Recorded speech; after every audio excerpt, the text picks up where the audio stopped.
Kung kayo nga'y di naging mapagtapat sa masamang kayamanan, sino nga ang makatitiwala sa inyo ng mga tunay na kayamanan? Yan ang iiwan namin sa inyo. We have to take care of God's creation. We manage the God's resources. We grow with whatever gifts na meron na ibinigay sa atin, and we allow our God to use us to perfectly give yung purpose natin faithfully. Stewardship, management, yun po ang kauna-unahan. Lahat bago inutos niya, yun po ang unang binanggit ng Lord. Love must be our driving force. Dahil like what Paul said, love never fails, and if in stewardship, love is always there, then our being stewards may never fail. Lahat ng ating itinagkat ang pinagkakatiwala sa atin, whether time, treasure, and talent, let us make sure that na i-improve natin ito, nagagamit natin ito for the glory of God. Because in the end, we are all just instrument of God, servants of God, enabled for us to make good things out of the resources that God has given to us.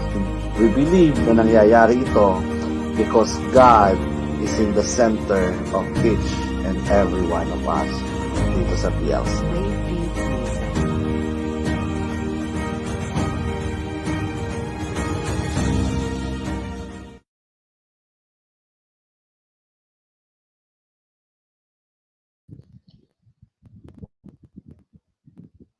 Ayan, good evening everyone. Welcome to another episode of Student and Me.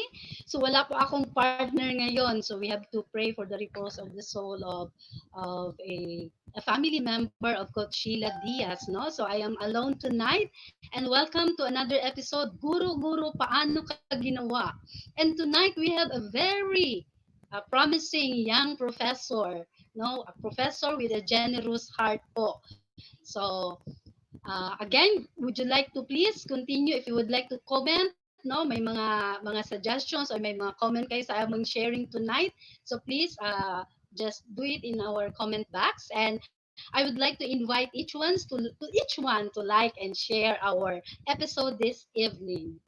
So I would like to introduce to you a very young professor, handsome one, and he is a part-time professor of religious education, Department of Holy Cross of Davao College, and a secretary to the vice president of that school. So siya na po siguro ang dudugtong kung ano pa ang kanyang gustong i-introduce sa atin. So I would like to introduce to you my guest for this evening, a professor with a generous heart. Welcome, Mr. Carlo Benavides. Maayong gabi, Carl. O wala na po na si Carlo. Yan. Hello, mayong gabi, Ma'am Loretta Juarez. Mayong gabi. Good evening to everyone, especially to those who are following us online. Okay, online naman ang atong mode karon. So, thank you for inviting me to be with you tonight in this program, no? Students and Me. So, thank you, Ate Loretta, for inviting. So, by the way, for the information of everybody, Mr. Benevides just got married, no? So, how was the newlywed? So, kindly extend my regards to your beautiful wife, no? So, before that, would like to greet our viewers, Carlo. No, we have Coach Eva Morsikillo. She is supposed to be with me tonight, but may ano kasi kami kanina, may event dun sa near Tagaytay, and my beloved husband, an avid follower. Good evening, okay? So please, no, would you like to invite other friends of yours, Sir Carlo? So kung gusto nilang to join us tonight, so kindly greet them, yung mga taga Davao, Bisaya atong ibisayaon ang ato ang pag-greet ng mga taga Davao. Yes. No. Sige, Carl. First of all, I would like to greet my beautiful wife. No, we got Wow. married like 2 weeks ago. No, very fresh from our marriage, from our wedding. No, so she's actually cooking right now. And Congratulations and of good course, I would like to wishes. greet all my friends, my students, no, and of course my family and my acquaintances, no, who were able to receive some notifications that I will be your guest now in this program tonight. So yes, thank you so much for this opportunity, Ma'am Loretta. No, actually, Ma'am Loretta is my ninang uh, in our wedding. We are really good friends even before we become ninang and giludhan sa kasal. Kaya nga hindi siya nakapag-say no sa akin kasi. Okay, so we will start the ball rolling, Carlo. So I believe, no, I would like to inform everybody that it would be okay with you na. You've been in the seminary for 4 years, if I'm not mistaken. And what made you decide to really to be a professor, to be a teacher? No, kasi I've learned na you were how many years are you in the BPO as a call center agent. So, what made you decide na gusto mo talagang mag full-time na sa eskwelahan? So, sa man to'y nakapatukbod sa imuha car nga nung gusto ka magtudlo. Kasi nakapa-inspire sa imuha. Sige, Carl, paki-unmute lang, Carl. Yes, yes. Looking back to like probably like 7 or 8 years ago, right after I went out of the seminary, no, I like when I was still discerning what to do with my life after going out, I was still like discerning if um, I might be entering a religious congregation or I might be returning to the diocesan seminary I studied. But all the while I was discerning, of course, I had to find a job to support myself. Then I worked in a call center company, and I was also teaching part time for some time in a college, Catholic University in Davao City. No, so it was not so much of me like choosing to become a teacher. No, it was I would tend to call it, Coach Loretta, no, a kind of an unfolding process whereby I was slowly like brought into a realization that I was made, I was trained, and I had a passion to become a teacher. You know, firstly, my seminary formation was uh, primarily no a deciding factor because of course being in the seminary is a formation towards priesthood, and priesthood is basically a training to become a teacher, no, in particular a teacher of the faith. And so when I went out of the seminary and decided not to pursue priesthood, um the closest like vocation that I could embrace is to be a teacher, no? In fact, some invited me uh, to work, like to apply in a government agency, Mhm. or a company, or whatsoever, but uh, I could not find so much interest on it, no? In fact, from my father's side, I have a lot of relatives who are working in the government, and my wife is Mhm. also working in the government. But I always told her, I government uh, jobs, no, are good paying, but I think I find more I tend to be more complete. No, I feel more complete when I am in the school. No, doing what I know best, and that is to teach. No? Yeah. So what is in teaching, Carl, that you really anong nakikita mo sa pagtuturo na na you have a lot of opportunities, no, other than teaching. I know you are a very talented guy. So anong nakita mo, what specific part of teaching that you were able to choose to teach really? Ano yung Yes. In anong particular, Ay, you nakakapindot sa pagtudlo. Sige, Carl. yes, many would say no, wala man joy. Nobody got rich, no, being a teacher, no. But for me, no, one of the best things of being a teacher is, I get to encounter, I get to meet young people with young spirits who are still open for learning, and then me being a teacher could be um, a part, no, a part of their growth, of their development, of their formation, especially that I teach re-ed, no, religious education. So I don't only become a part of their professional training, but more importantly, I become a part of their human, no, human and spiritual formation, because I have to, I tend to believe, and I think many would agree, na in the world, in the society where we live in, it's not so much uh, it's not so much about professional, like proficiency, no, or excellence is needed, but we look for persons who are professionally excellent, but at the same time persons with character, no, persons with value, persons with integrity. So being a teacher, no, makes me a part of the formation of young people, no, young spirits, young souls, who can become so great and become a great part, who can contribute so much, not to our society, to our community, and especially to the church. Wow. So now you know why we branded him as a generous professor with a generous heart, no? So viewers, no, you continue liking and sharing our episode. Sir Carlo Benavides has a very inspiring message for all of us, especially for students and teachers, no? Good evening, teachers. This is from Coach Brad Bong.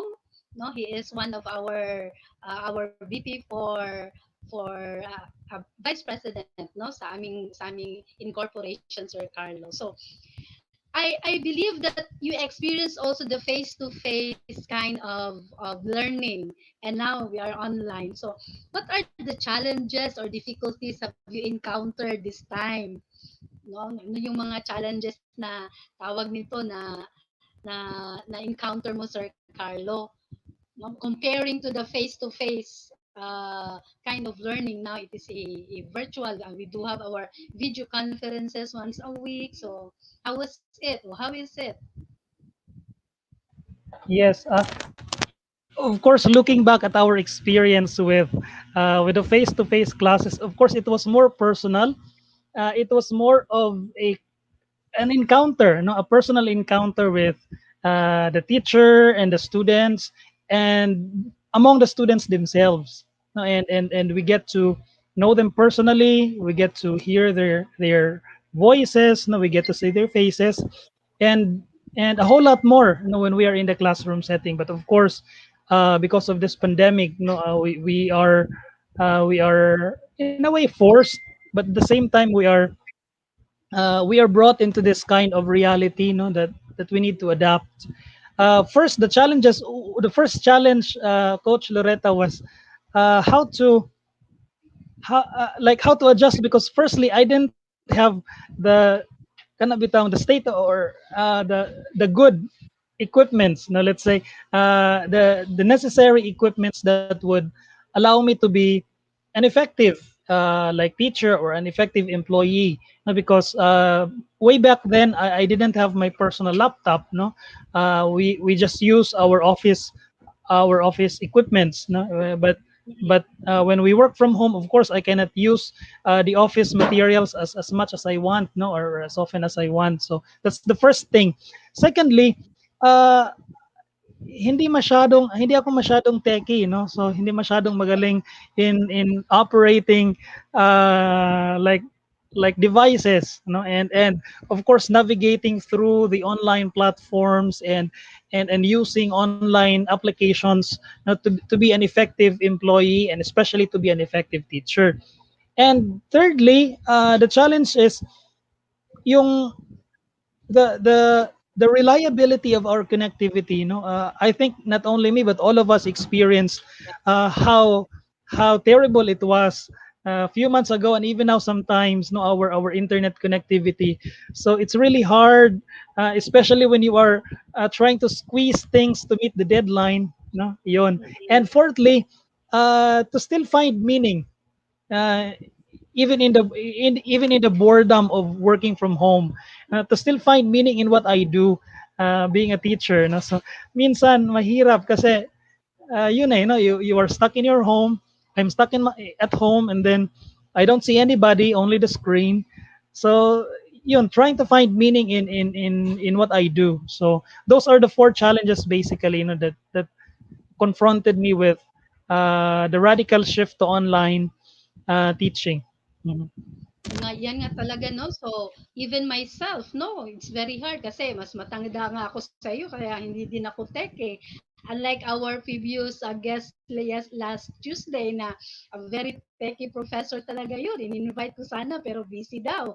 No, he is also one of our professors at the Holy Cross of Davao College. So, yan nga talaga, Sir Carlo, nun ay yung how was it, no, I would just like to ask you, paano yung tawag nito, uh, yung relationship mo sa mga estudyante, it's really very different when we were in face-to-face. So, paano mo yun makukuha yung mga estudyante mo through the video conferences lang, Sir Carl? Yun, isa din challenge natin yan. Yes, How at did first it was challenging, no? attention? Sige, Sir Carl. Yes. Firstly, it was challenging because um, the first time we had a virtual meet, I like asked them, or like require them to turn on their cameras, no, so that I could see their faces on the screen. But some would complain, sir, our data is limited, no, and then hindi kakayanin ang data namin if we will open our cameras, no. So I had to give considerations. Yun ang challenge, but what I did firstly is that every time I share something, especially like topics or concepts about the faith, I normally ask them about their personal experience of it, no, or and even I even engage, especially Muslims and non-Christians, no. When I share something about the Christian faith, no, especially in religious education, no, uh, when I share something about some doctrines of the faith, I ask those from the non-Catholics and non-Christians, especially Muslims, what are some of your doctrines or practices that are in some way, in one way or another, kind of similar or the same with these practices, and how these are relevant to their life of faith? So, um, it needs a certain kind of patience, and at the same time, really trying to engage them by asking questions, Wow. calling names, calling names, and then um, acknowledging especially what they give you, during the discussions. It's hard, but uh, the teacher always has to take an extra mile, no, another step forward to be able to make the virtual class more engaging, because it's challenging, but yeah, we need to make it engaging, no? Include and engage the students in the discussion, ask questions, call names, and ask volunteers. Yeah. Yun. So I'd like the word walk an extra mile. No, talagang ganyan talaga ang challenge natin as teachers at this point of time. So kailan ni mo ni siya Carl si Ma'am kinsa ba ni? Kadali ha. Wala siya. Si Ma'am Shirley Jane Ausan. Do you know her? Hello Ma'am She, thank you for watching. I can hindi ko makita yung Uh, yung teka sandali. Yeah. Hindi po masyadong familiar. Yan. Ah, Good evening po, hindi Coach po Loretta. masyadong Maybe, familiar yung name, Ma'am Loretta. Opo. sige. So I would like also to say hi to a friend of mine, si Cynthia Mediano Dumagdaog is watching, no, from Davao City. So naagyo da ite mga nagtanaw sa taga Davao City. And I would like also to recognize, no, I have with me, no, ano lang siya, he is with me to this evening, our the one who will help us in this evening. We have Brother Hans, no, Coach Brother Hans also. Good evening po, brother, and thank you for Coach Hans for being with me this evening. He will help me out in the technical aspect of this episode this evening. So makikita natin, Sir Carl, no, na there are you laid down 4 challenges, but ano yung specific joy mo in spite of these challenges that you experience, ano yung joy, yung mga imuhang mga kalipay nga nasinati, no? Maghatag sa siguro kaog isa karon, no? It's 7:26 in 26 in the evening. So, can you give me one first, Sir Carlo? Isa sa mga kalipay nga imong nasinati sa pagtudlo? Yes. I think primarily it's not about. I mean, I think the greatest joy that I could share is that I learn more from students than probably them learning from me. You know, because there are a lot of them, and like if 5 or 6 of them would share in the class with their varied personal experiences during this pandemic, I learned a lot. No, it opened for me a lot of realizations in life. No, as a person, as a teacher, and as a fellow Christian, no, as a person struggling also with this pandemic, no. So I think that is one of the joys, no, especially before, no. Coach Loretta is one. We were together before, no, in retreats and recollection ministries, no. Before we used to be companions and very close partners. So we get to know the joys, the pains, the sufferings, the learnings, the realizations of students that have in many ways also helped us to become more sensitive, more compassionate, more understanding, more flexible.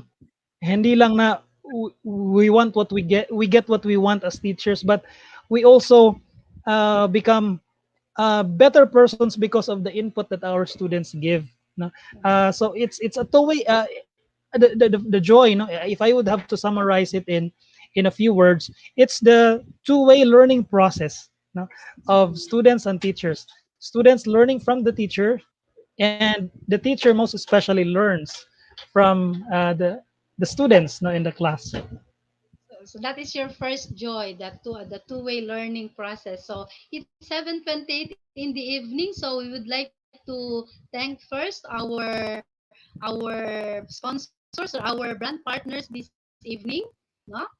So Give your health a we could boost. have played some Try our Health Wealth product line of brand nutrient partners, no? defense We and have superfoods. David's Faith Insulin Plant Dali lang, Wine Sir Carl, is ha? made from insulin plant extract with infusion of healthy fruit sourced from certified organic farms such as Parang hindi Yabano, lumalabas. dragon Dali fruit, lang. and Bignay. Okay, so we Powerful continue. mixture now offers wonderful health benefits. Aha. First, all natural insulin wine Okay. helps lower blood sugar. Insulin plant wine, organic, natural, ligtas at epektibong pampababa ng blood sugar. All natural, FDA approved. So you said, Sir Award-winning Carlo, that product for your inquiries, orders. Message Talk Life Channel's FB page. Call or text 0917-887-3227.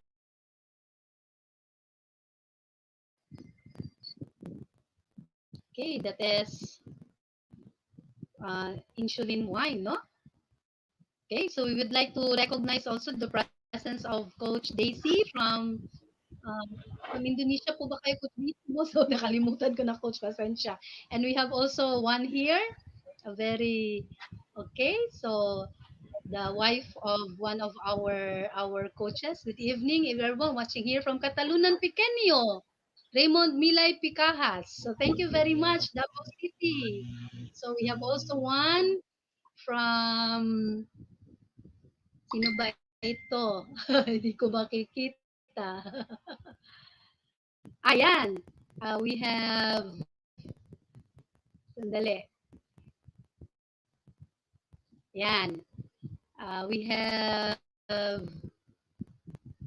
Ma'am Raquel Nora Ferranir Ranolya. Good evening po, ma'am. Thank you po for watching. Okay? So, Carl, may isa you just give me one joy, no? That is a tawag nito a two-way learning process between the student and you as a teacher. So, do you have other more?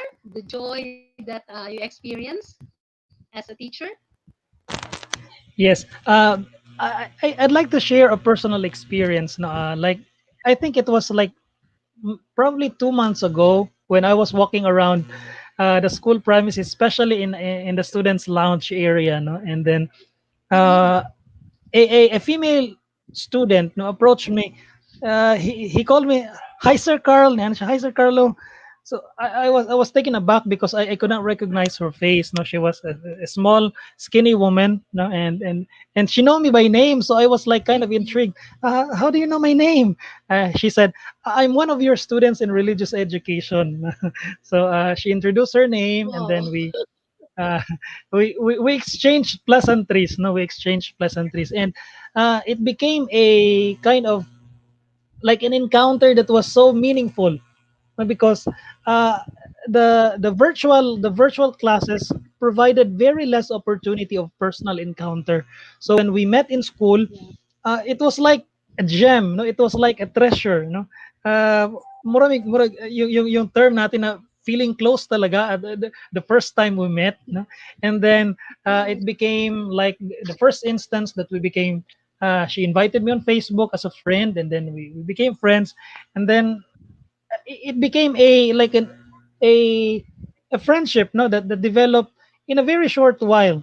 I think the pandemic, no, the virtual classes provided us the opportunity to really treasure personal encounters, no, the moments that we encounter our friends, and even those persons that we have met very less often, no.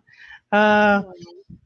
I didn't get to meet a lot of my students. No, only one in person in particular. Probably I saw some of them in school, but they didn't approach me, and I don't know them personally. But that Mm-mm. one instance, no, uh, was something very very light, heartwarming, no, for me, very heartwarming because we get to meet those people that we only meet online. No, when we meet them in person, it's like a friendship that automatically happens. Parang ganun. And also, I have a lot of friends on Facebook who are my students. No? And um, especially because when they ask questions about our assignments, our Mm-mm. requirements, and then I talk to them as if we were friends. No, sometimes I call them by, I call them may ina nga expression, no, okay ra to bay ana, so buhata lang, extend lang nako ang deadline. So it becomes very casual, and then they message me, and they even greeted, a lot of them greeted me during my wedding, no. So I said, yeah, friendship can still happen even in these virtual classes. Now, so Yeah. that's another joy, no? Even in the limitedness of our personal encounter, no, the virtual classes provided opportunities to build new friendships, Yeah. to build new friendships, even in this challenging situation of teaching and learning. Kaya nga kasi Sir Carlo, hindi natin sila mare-recognize kasi sometimes they will not open their cameras during the video conferences, di ba? And then iba talaga yung sa Yes po. picture lang sa personal, but your experience really was a very, sabi mo nga, it's really a gem, no? Imagine na dili ko kanila kaila, dili ko di mo sila kaila nagka ano lang ta na our encounter only is a video conferences lang gud nato, but still they would always recognize us, and they would always say hi, and really makikita talaga natin na sabi mo nga is we do really build friendship in this kind of platform that we have now. So sabi nga na kahit magkalayo, magkakalapit ang puso because of this of this encounter in in this platform sa video conferences. So we have new programs here in our Talk Live channel, no? So we would like to show you if you want to have a to learn how it is to handle our money. So every Monday we have money matters. So can we show it to them, brother Hands? Good evening, everyone. I am your friend, Ricky So from the Fast Exchange. I will be starting my show called Money Mondays on Talk Life channel. And I would like to invite you to join me, in a interactive discussion with regards to money. So pag-usapan ho natin kung paano mangangasiwa ng pera, pananalapi, and at the same time kung paano ito palaguhin. At pakay ho lang ho natin, layunin natin ay makatulong sa bawat Pilipino sa larangan ho ng pananalapi. I hope to see you on our live stream through Talk Life channel 7:30 to 8:30 p.m. starting on May 3. Good day to everyone.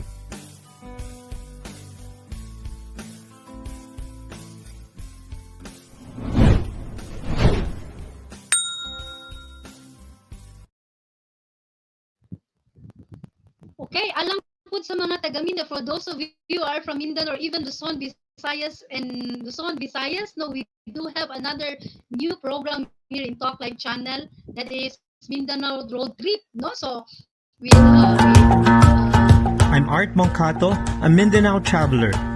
Join me on a road trip around the second biggest island in the Philippines as I embrace its natural beauty, meet communities for authentic cultural experiences, and share stories we encounter along the way. See you at 5:30 in the afternoon every Monday with Mindanao Road Trip with Art.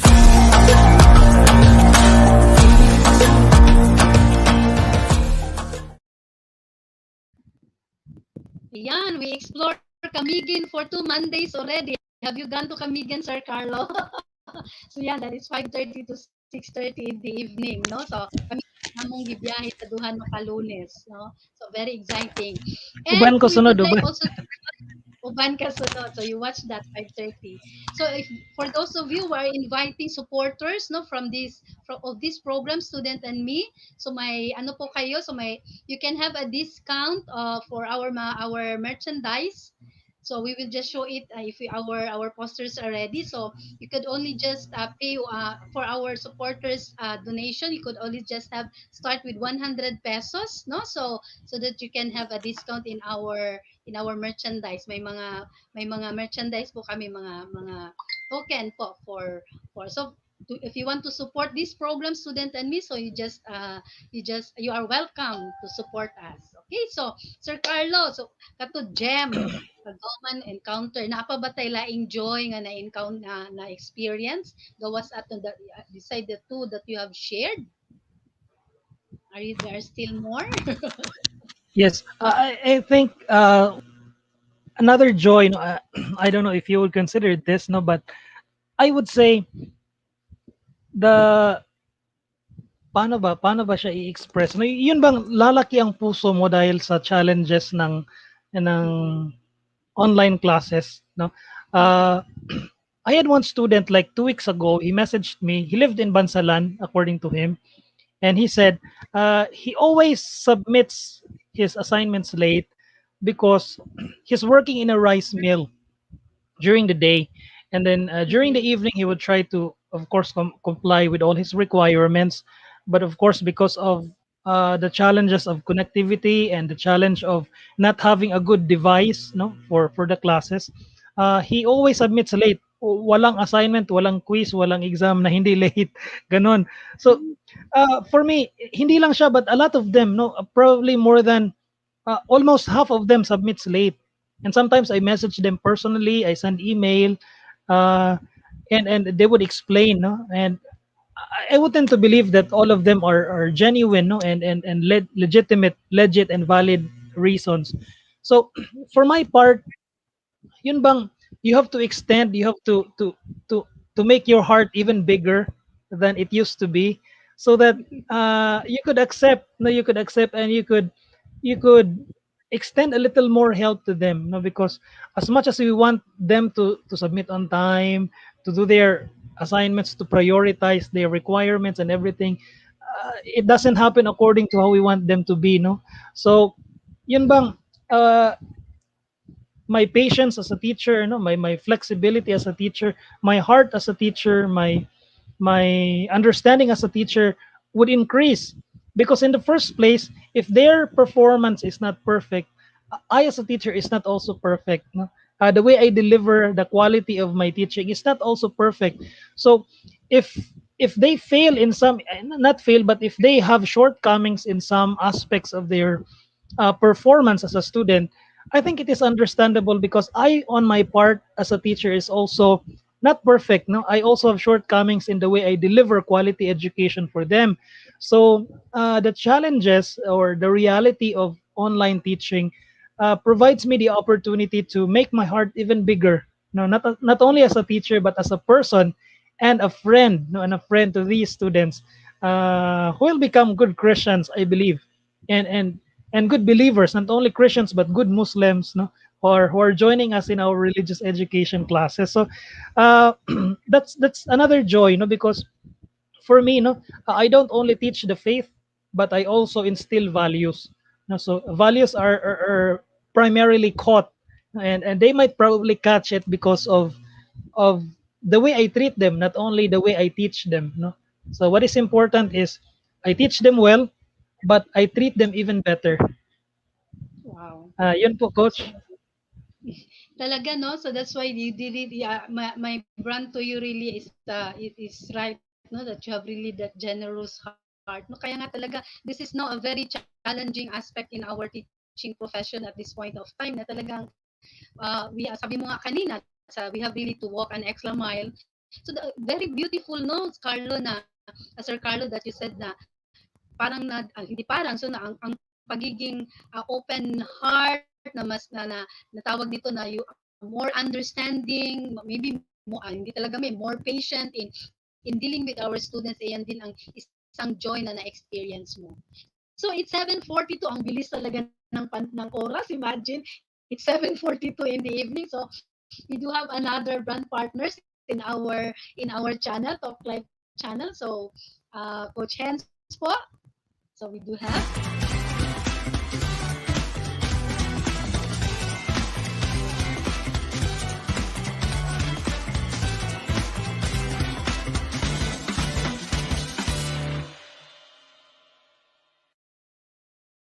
So we also have some some of our coaches have their own book, no? It's with Coach Des Ballesteros. So may ano siya, may libro din siya para sa atin lahat. So that's the one. It's Understanding Chronic Kidney Disease Direct from a Patient.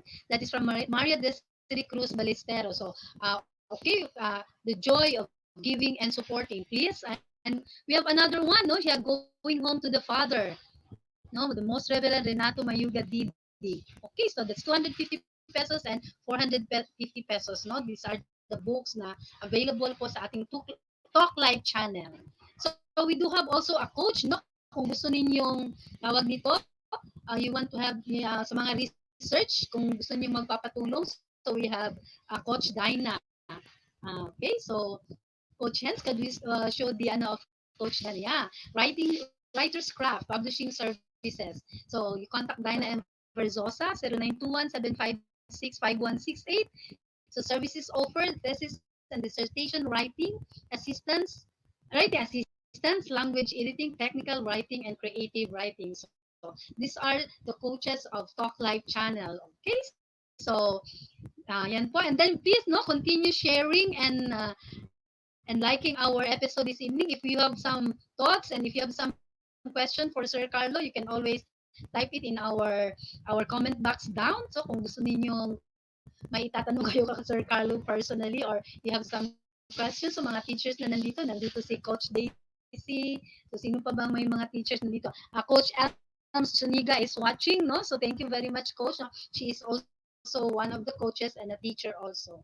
So ganda talaga ng joy. So do you have another joy, Sir Carlo, that's worth really sharing to our listeners?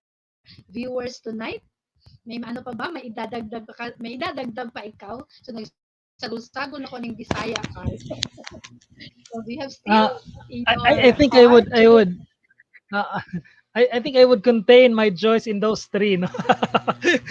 Probably wow, there are more, excellent. but I think those three points that I shared somehow encapsulize no the main points no, of what I would like to share as my joys no, in online learning in this situation today. No? Opo. So how do you cope up now, Sir Carlo, that at the same time you are in the office? Paano yung challenge niyan? No, how do you prepare yourself? I believe that you're also working in one of the offices of Holy Cross of Davao College at the same time teaching. So, yun sa man na nimo pag-cope up ng ana no nga klase nga Yes, in situation. particular, Pero wala na sa ako ang yes, gihatag nga in question. particular, I work in the office of. Sige, Carl.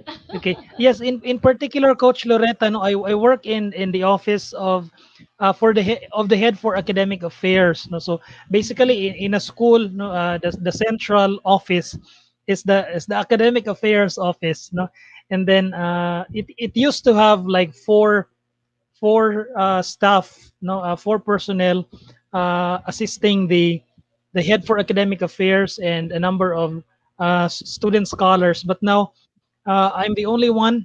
I'm the only one staff in the office, so I have to do what used to be the responsibilities of three or four of them, no, before. So it's quite challenging, and given that I have to prepare, prepare for the lessons during the evening classes, it's hard. That's why sometimes I really have to admit. That's why earlier I said no, the students have shortcomings, but I, as a teacher, also have shortcomings as a teacher because there are times that schedule namin na mag virtual meet, no, Google Meet, yung virtual classes talaga. Yung parang ano yung synchronous activity no na we will have an online discussion, but then there are times when we have meetings, when we have office deliverables that I need to deliver on time. So sometimes some of my class schedules are in a way compromised because of the necessary office deliverables that I need to accomplish, no. So but for the most part kaya naman, no, okay naman. I can manage, but I even have sometimes I even have like sometimes the opportunity to open my Facebook, no, or to roam around the different offices of the school to meet my other co-employees, so ganon. But it's really hard, no. And sometimes I'm very ano ba yung a person who always roams around. So sometimes my focus gets lost. But sometimes I'm reminded, oh, I need to do this, I need to do that. No, so it needs kind of efficiency, no, at work, and yun bang trying to meet trying to meet the deadlines, or even before the deadlines arrive. No, I have to deliver the office responsibilities that I need to do. No, because if I am able to do my office responsibilities on time, I'm also able to prepare my lessons on time. So that's the key. No, pag hindi ko nagawa yung office responsibilities ko during the day, affected yung classes ko during the evening. so I have to do my office responsibilities within the day, uh, during office hours, so that I could do well with my online classes. Wow. Yun po, Coach Loretta. So talagang ano, Sir Carlo, no, na you have really to maximize the time that God has given us. No, imagine gabi ka pala nagtuturo, no? Parang ano talaga na this is really an extra mile for you to really offer yourself to teach our students in Holy Cross of Davao College. So we still have more a lot of brand partners this evening. So may mga brand partners pa po tayo, Coach Bud Hands.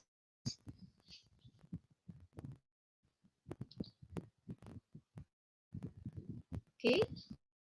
So okay, so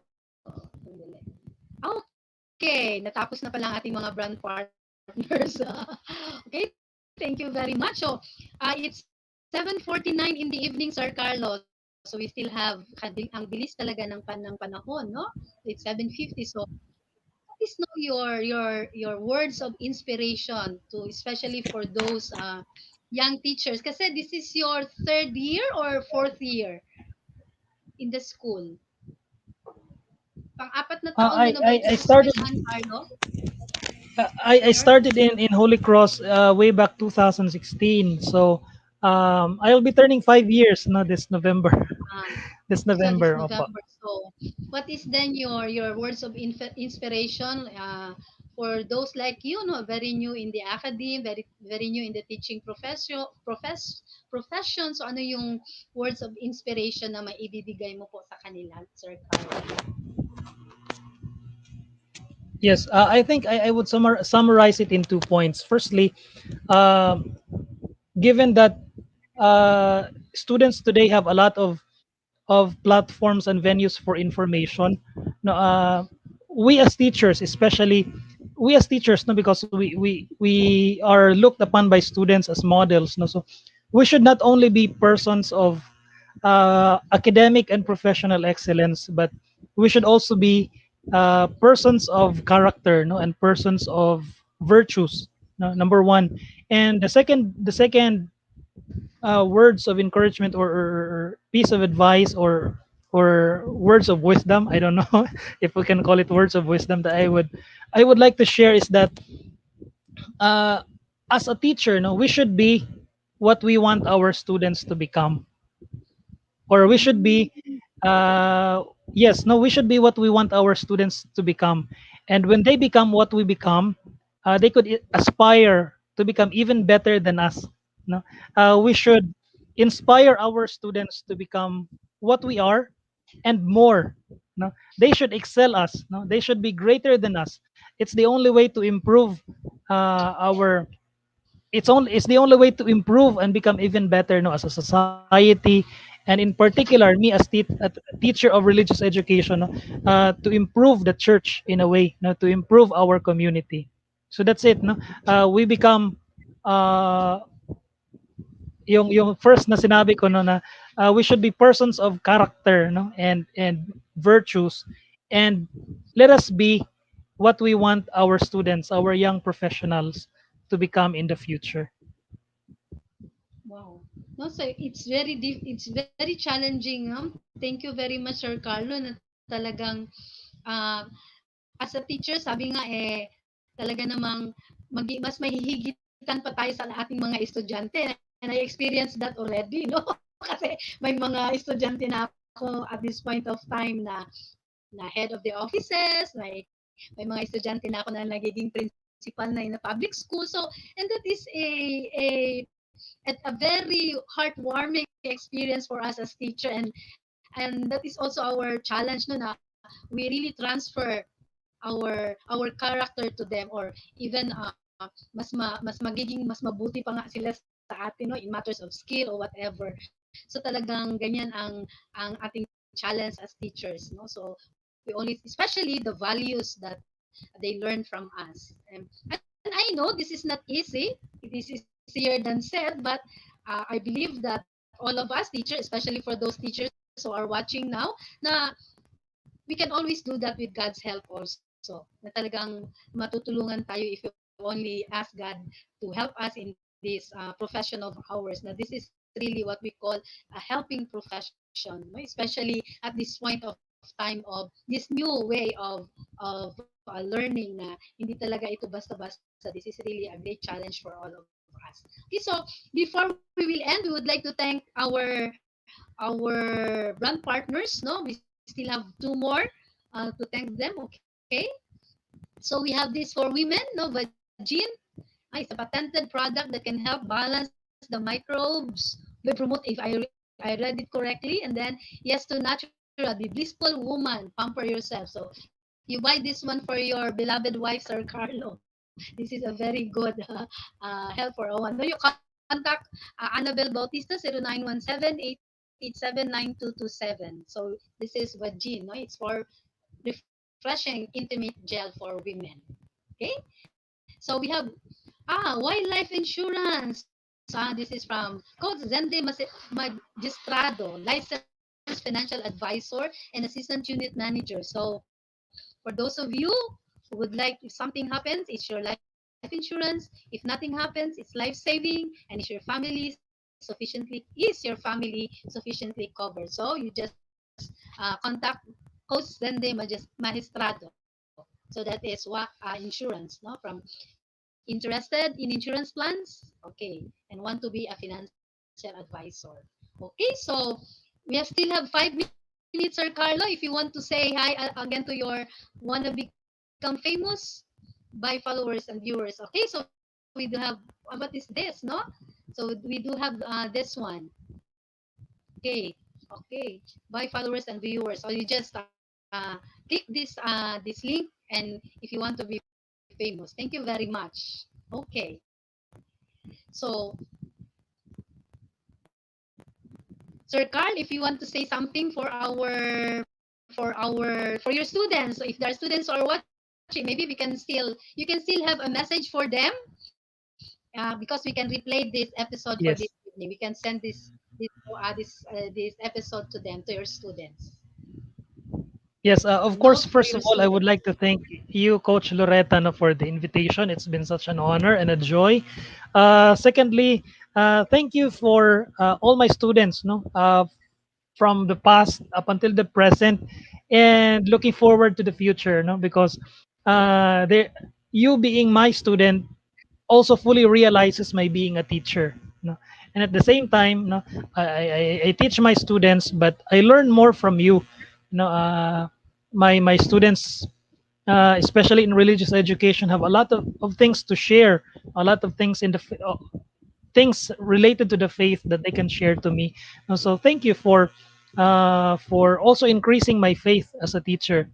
And thirdly, thank you to all the people who have become part of me to become a in a way an effective teacher. No? Coach Loretta, of course, you are part of it.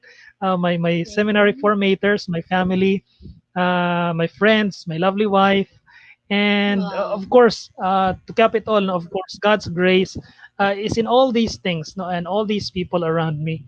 So thank you so much.